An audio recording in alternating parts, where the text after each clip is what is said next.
अस्सलाम वालेकुम, कैसे हैं आप सब? काफ़ी दिनों के बाद वीडियो अपलोड कर रही हूँ। क्या करूँ भाई, ज़िंदगी में झमेले ही इस कदर हैं। कभी ये मसला तो कभी वो मसला। वैसे तो ये हर किसी के साथ ही होता है, मगर जब इंसान अकेला हो ना, कलम कला, तो काम का बोझ भी उस बेचारे अकेले पर ही पड़ जाता है। पिछले व्लॉग में मैंने आपसे ज़िक्र किया था कि यूके आकर किस चीज़ ने मुझे काफ़ी मदद दी, और वीडियो अपलोड करने के बाद फिर मैंने सोचा कि ये पूरी बात तो मैं आपको बताना ही भूल गई हूँ। डायरेक्ट वहाँ से यहाँ आके फिर मैंने आपको यहाँ के हालात बताना शुरू कर दिया। ये बताया नहीं कि क्या प्रोसीजर था, अम्मी को वीज़ा कैसे मिला, हमें किन किन हालात में से गुजरना पड़ा। तो ये सब कुछ इंशाल्लाह ताला आने वाले किसी व्लॉग में मैं तफसील के साथ आप सबको बताऊंगी, ताकि जो वीज़ा लेने की प्रोसीजर में हैं या गुज़र रहे हैं उनको भी मदद मिल सके। और वैसे भी इंफॉर्मेशन तो अच्छी होती है ना, चाहे किसी भी किस्म की हो। एक नई चीज़ आई है, मैं आपको वो भी दिखाती हूँ। तो ये है मेरी नई रोज़ बुश। पहले मैंने कई रोजेस लिए, और दो दो कलर के लिए, बहुत खुशबूदार बड़े प्यारे प्यारे लिए, लेकिन जब हमने घर चेंज किया तो वहीं छोड़ दिया। तो ये इसके बारे में सुना है कि 3 कलर के रोजेस, येलो, पिंक और रेड, एक ही बुश पे आते हैं। ग्राफ्टिंग की है इन्होंने, देखते हैं आते हैं कि नहीं। एडवर्टाइज तो हुई थी कि ह्यूज बुश है, और काफ़ी महंगी भी इन्होंने दी, लेकिन जब आई तो छोटी सी थी।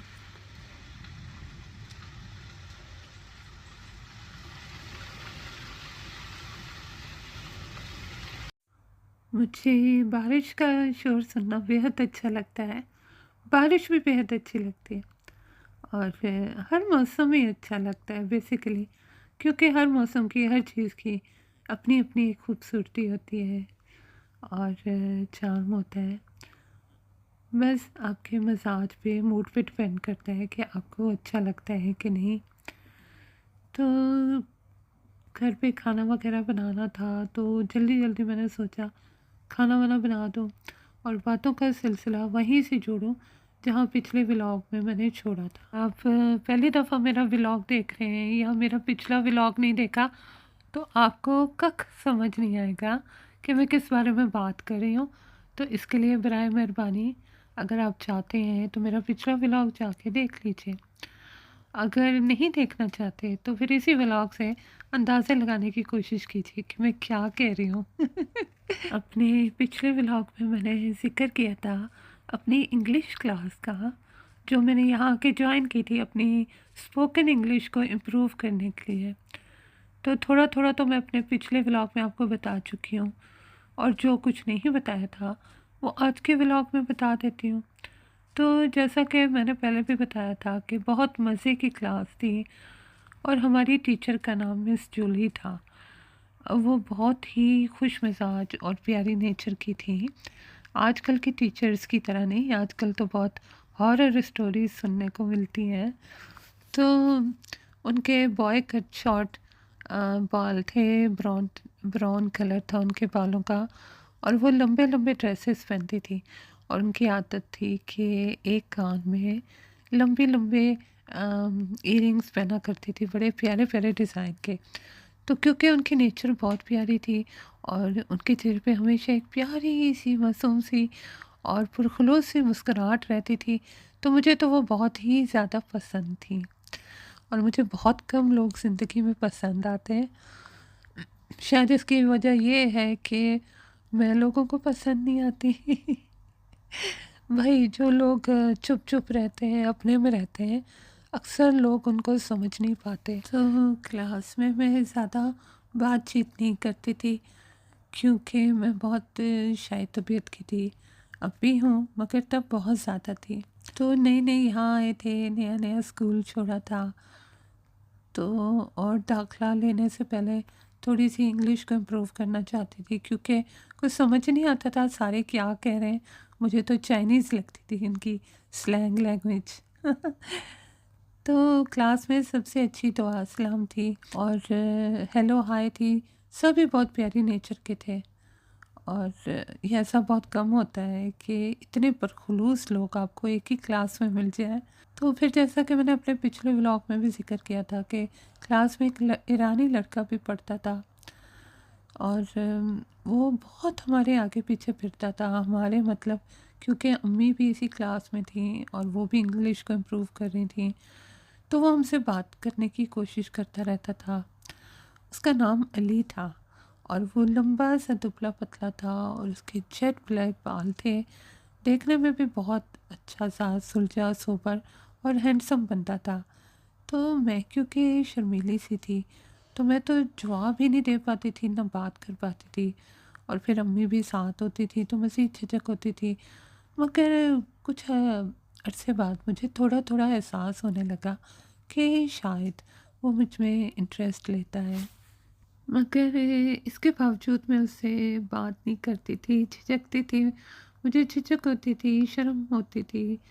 सारों के साथ ही मैं ऐसे थी। तो जब मेरी तवज्जो उस पे गई तो फिर मैंने ये भी अजीब-सी बात नोटिस की। अब मेरी बात को गलत मत समझिएगा।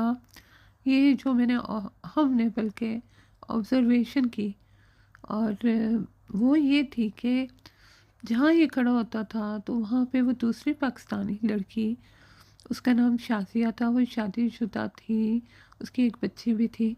वो भी बहुत प्यारी खूबसूरत सी लड़की थी, जवान थी, गोरी चिट्टी सी। तो वो लड़की उसके आस-पास रहने की कोशिश करती थी और जहाँ वो खड़ा होता था वहाँ चली जाती थी, मगर वो उससे कतराता था। तो ये बात हमें समझ में नहीं आती थी कि ऐसा क्यों है। तो हम खामोशी से मुशाहिदा करते थे। तो ऐसा वैसा कुछ सोच भी नहीं सकते थे क्योंकि वो लड़की शादीशुदा थी, तो ऐसा तो हम सोच भी नहीं सकते थे कि उन दोनों का अफेयर चल रहा था या चल रहा होगा।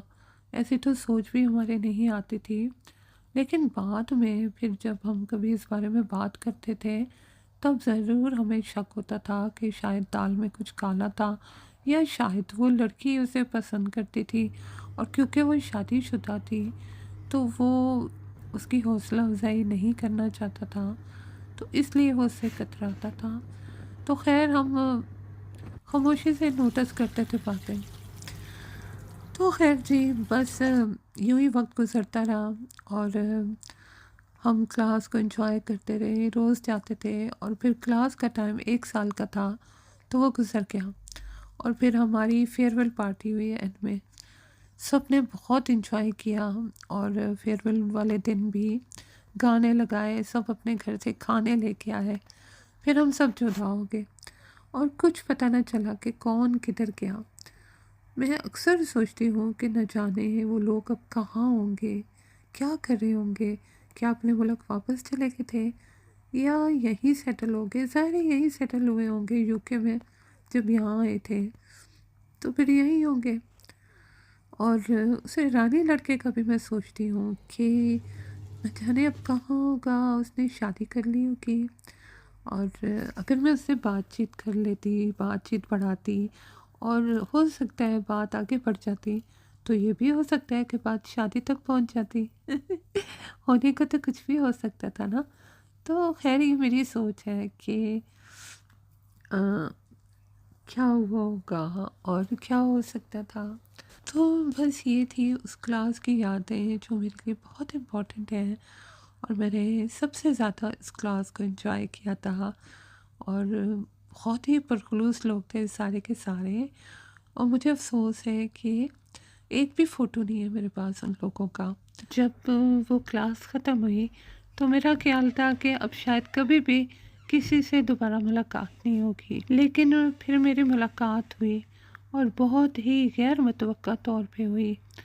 और किसके साथ हुई? जी हाँ, ईरानी लड़के के साथ। लेकिन अधूरी सी मुलाकात थी, वो अपने किसी अगले व्लॉग में आपको बताऊंगी। हर सुबह एक नई उम्मीद दिलाती है। जब तक ज़िंदगी है तब तक उम्मीद बाकी है, तो उम्मीद कभी ना छोड़ें। अच्छा जी, फ़िलहाल के लिए इतना ही। अल्लाह हाफ़िज़।